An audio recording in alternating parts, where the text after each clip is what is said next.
as the G20. Yet there is a lack of consensus amongst major powers, including in the G20, on how to respond to these issues of global significance. Extreme poverty and growing inequality within and among nations weigh heavily on the conscience of the world. We are just 5 years away from 2030, the deadline for achieving the Sustainable Development Goals as adopted by our United Nations.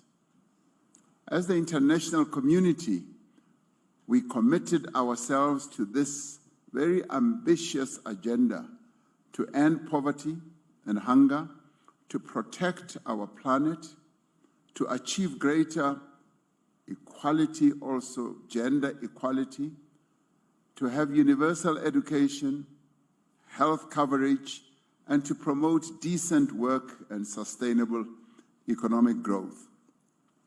Our commitment to achieve these targets, we must not waver from trying to achieve them.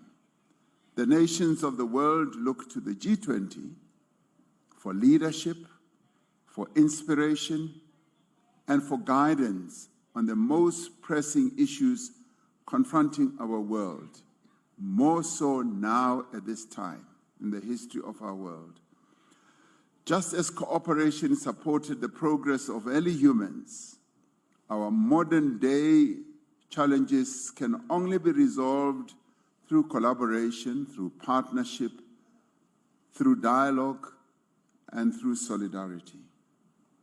This is why South Africa has placed as its theme for the G20 the issues of solidarity, equality, and sustainability.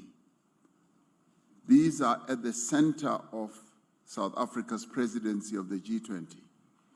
We would like our G20 presidency to be one in which all voices are heard and in which all views should count. The G20 represents over 2/3 of the world's population. Its decisions and policies reflect the needs and aspirations of all who form part of the G20 family. The G20 must also seek to reflect the needs and aspirations of all people who call this planet their home. This year marks 80 years since the United Nations was founded and the UN Charter was adopted. The United Nations was established to reaffirm fundamental human rights, to promote social progress, and to save successive generations from the scourge of war. While these essential goals of the United Nations remain, the world has changed in fundamental ways. The UN must also change accordingly.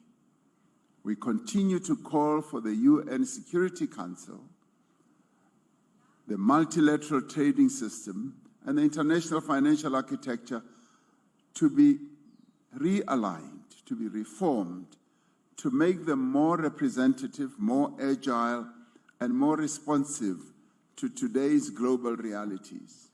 As the G20, it is critical that the principles of the UN Charter, multilateralism, and international law should remain at the center of all our endeavors. It should be the glue that keeps us together.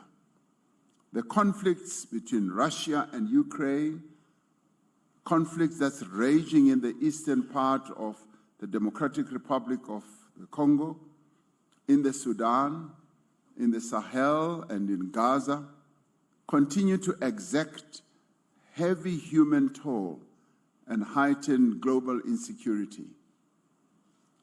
South Africa welcomes the ceasefire agreement reached between Israel and Hamas as a crucial first step towards ending the severe humanitarian crisis faced by the Palestinian people in Gaza. This ceasefire must lay the basis for a just and lasting peace in line with UN resolutions, in line with international law and internationally agreed parameters. As the G20, we must continue to advocate for diplomatic solutions to conflicts. Our own experience as South Africa is that the peaceful resolution of conflict through inclusive dialogue is the foremost guarantor of sustainable and lasting peace.